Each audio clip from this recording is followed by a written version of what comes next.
Hello, I'm Steve Weber, the host of Book Cheapskate. We're running through the top 10 free Kindle books featured today on bookcheapskate.com. Happy Saturday, everyone. It's November 1st, 2025. With me, as always, is my co-host and bookworm sidekick, Cassandra. Good morning, Cass. Good morning, Steve. Happy Saturday. It's definitely a good day to grab some free books. Absolutely. We've got our usual 10 featured deals today.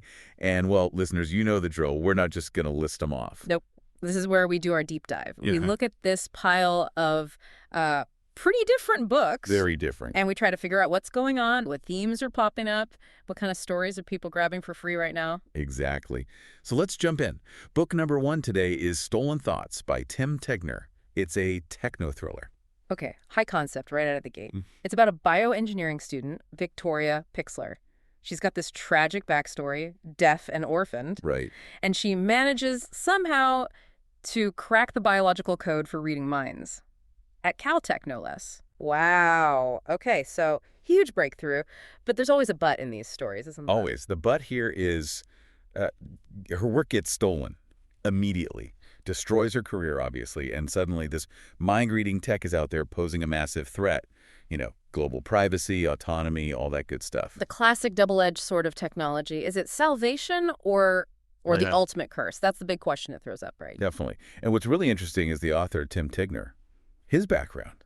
It's not what you'd expect for, like, a biotech thriller writer. Oh, tell me more. Well, get this. Former Green Beret, specialized in Soviet counterintelligence, then worked in international business, and collaborated with cosmonauts on the Mir space station. Whoa. Okay, that is quite the resume. Soviet counterintelligence to mind-reading tech. How does that even connect? Well, think about it, though. Counterintelligence, space stations, international business. It's all about secrets, high-stakes technology, global implications. Maybe it's not such a leap after all. It gives the thriller element a real edge of authenticity, maybe. That makes sense. You feel like he actually knows about keeping secrets or stealing them. So if you're into that kind of speculative stuff, like Michael Crichton maybe, or Blake Crouch. Exactly. That kind of what-if scenario with real-world paranoia baked in, that's book 1. Okay, quite a start. Let's shift gears completely for book 2. This one is Knocked Off, a criminally funny art heist caper by Adrian Giordano. Right, total 180. Cozy mystery meets rom-com. Our main character is Lucy Rizzo. She's described as a reluctant mob princess. Reluctant mob princess. I like it already. What's she trying to do? She's trying to go legit, like walking dogs, designing fancy dog accessories. The book mentions Coco Barknell. Yeah, Coco Barknell, okay. But, you know, the family business calls, she brokers an art deal. It turns out to be some shady art fraud thing, and suddenly she's got to solve the crime. Even though she doesn't know, what was it? Monet from Manet. Exactly. The humor comes from that clash, right? The description calls her Lucille Ball meets mob princess meets amateur sleuth. It's that kind of vibe. Sounds like fun. And there's usually romance in these, isn't there? Oh, yeah. There's Detective Tim O'Brien. Tall, blonde, Irish. Totally wrong for her, according to her family, which, of course... makes him totally right for her. Classic. Pretty much. Plus dogs, friends, and, yeah, the very appealing cop. The Rizzos apparently know how to stay out of jail, so she's got some skills, just maybe not art history ones. Okay, light, funny, a bit of mob flavor. Got it. Now, book 3 sounds like it ramps up the shock value. It's Two in the Pink, a shocking romantic comedy by Tabitha Kiss. Yeah, this one doesn't sound subtle. The description's pretty blunt. Curvy woman goes to her high school reunion hoping to feel cute. Okay. Leaves with 2 gorgeous men. Wakes up, quote, with 0 panties. Wow, okay. Doesn't leave much to the imagination there. So what's the conflict besides the laundry situation? The 2 guys, Max Monaghan, who is her unrequited crush, and Thad Hemsley, the surprise, well, they're lifelong best friends. Extremely. And they both want her. So she's stuck in the middle, dealing with the pressure of, you know, maybe having to choose just one. So it's leaning into that taboo, the MFM scenario, but framing it as rom-com? Seems like it. It's described as having bold, unapologetic humor, designed to shock and entertain. For readers who like a healthy dose of absurdity and lots of chemistry, definitely pushing boundaries. Right. Not your grandma's romance novel, probably. Okay.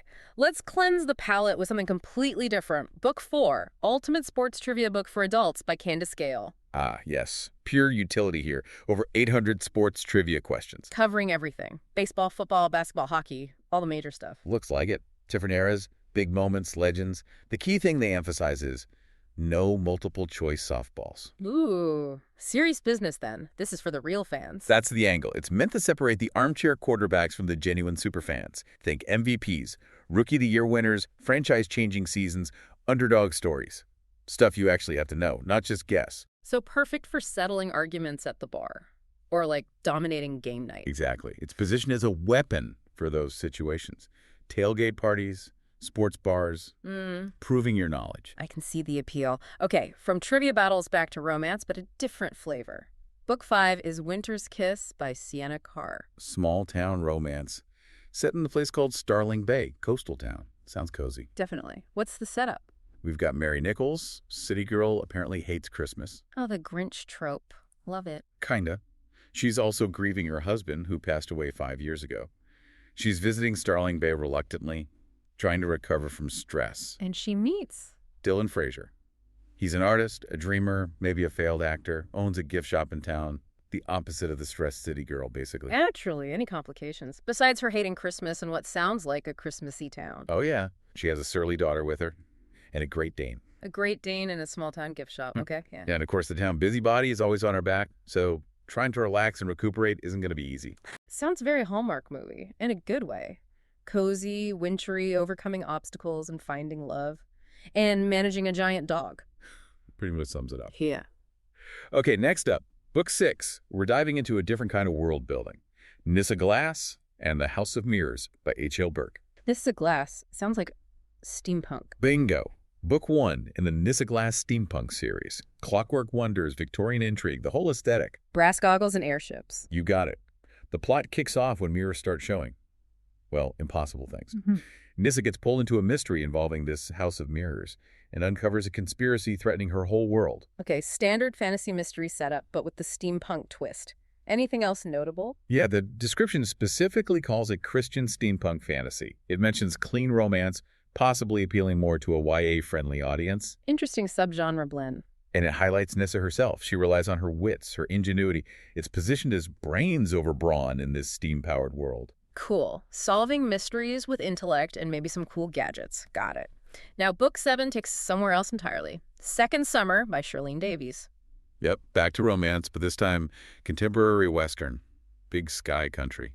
Montana. Looks like it. Book 1 in the McLarens of Fire Mountain series. It centers on this big ranching family, the McLarens. Ah, the family saga. Love those. What's the Second Summer about? Family gathers for the summer, and it seems like it's a time for second chances. Old flames reignite, people get another shot at love, that kind of thing. So lots of interconnected stories, probably. A tight-knit family dealing with drama and romance against a rustic backdrop. Exactly. Fans of those sprawling family stories, Western settings so vivid you can smell the pine trees. This sounds right up their alley. The promise of a family that always shows up for each other. Comfort reading, Western style. Okay. Book 8 brings us back to history, but with a twist. Anastasia and the Duke by Claudia Stone. Historical romance, Regency London. But our heroine, Anastasia, isn't your typical debutante. No. What is she? She's a skilled thief. Ooh, okay. And her target is the Duke. Yep. But twist. He catches her in the act. Does he call it constables? Nope. Instead of turning her in, he makes her an offer. Something she can't refuse, apparently, which pulls her into some dangerous scheme of his. Intriguing. So she has to play a role, stay close to danger, probably pretend she's not falling for the Duke she was trying to rob. That seems to be the setup. High stakes, forced proximity, forbidden attraction. It's described as historical romance with an edge, heroines who pick pockets instead of embroidering samplers. Nice. So for fans of Julia Quinn or Tessa Dare maybe, but wanting a bit more. Larceny. And steam sounds like. Yeah. Wit and steam and theft. Okay, almost there. Book 9 is another romance offering, but it's a collection. The Mountain Men of Saddle Creek. Yeah. The complete series by Kat Baxter. Right, this is hitting a very specific trope hard. You get the entire Saddle Creek series in one go. And the theme is Mountain Men. Rugged mountain men, yes. Rough edges and tender hearts. Set in a small town, scenic backdrop. So we're talking alpha heroes. Maybe a bit grumpy or loner types. Protectors. That's exactly the vibe. The description leans into the aesthetic. Beards, flannel, and men who express love through actions. You know the type. I think we do. And the appeal of the collection is just instant gratification. Yeah, pure binge reading potential. If you get hooked on book one, you don't have to wait. All the interconnected stories right there, perfect for readers who know they love that specific kind of hero and setting. Makes sense. Okay, last but definitely not least, book 10, a true classic. Alice's Adventures in Wonderland by Lewis Carroll. The Amazon Classics edition, specifically. Published way back in 1865, but still feels fresh somehow. It really does. Mad Hatters, grinning cats, flamingo croquet. Yeah. It's just delightfully bizarre. It's more than just bizarre, though, isn't it? It's like a linguistic playground, a philosophical puzzle, a surrealist dream, all those things at once. Yeah, it plays with logic and language in ways that are still fascinating. It really holds up. Absolutely. It's one of those rare classics that, actually lives up to the hype. You can reread it and always find something new, some clever wordplay or nonsensical argument you missed before. It kind of embraces stories that don't make sense, or at least not in a straightforward way, which is part of its genius, I think. Essential reading, really. Definitely. A perfect, slightly mind-bending end to our list today. From mind-reading tech to the Mad Hatter's Tea Party. It's quite the journey. From techno-thrillers and steampunk through all kinds of romance mob princesses, Regency thieves, mountain men, polyamorous setups, cozy small towns, plus sports trivia and classic fantasy. A bit of everything. Yeah, it really shows the range of what's offered for free. High-stakes concepts, pure comfort reads, practical trivia, timeless classics. Something for pretty much everyone. Well, thanks for joining us today. And remember, if you want to download any of the books we've mentioned today from Amazon, visit us at bookcheapskate.com and you'll have all the links right there. But do it now before these deals expire. Who knows, they might even expire later today. And don't miss tomorrow's show. Very morning. It's all brand new. Cass, we'll do it again then. Sounds great. Farewell, everyone, and happy reading. Until then, keep on opening new worlds with great books without blowing a massive hole in your wallet. And whatever you do, remember this. When you read, your mind becomes its own kingdom.